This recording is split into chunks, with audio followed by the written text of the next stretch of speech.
était la place de la fille avant l'islam? Dans la période de la Jahiliya, c'est-à-dire avant que n'arrive l'islam, époque où le kufr et le shirk étaient très répandus, la naissance d'une fille était un jour noir dans la vie des deux parents, voire dans la vie de la famille et de la tribu tout entière.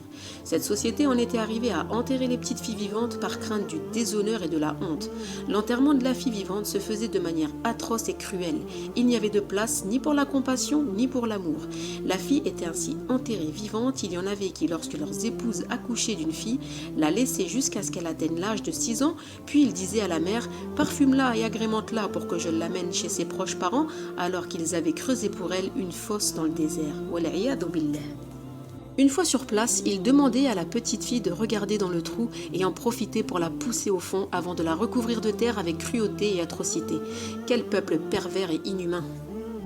Au milieu de cette société païenne anté-islamique, al-Jahiliya, apparut notre prophète Mohammed avec cette belle et noble religion qui a honoré la femme, qu'elle soit mère, épouse, fille, sœur ou tante. Et les filles eurent le bonheur de l'amour du prophète.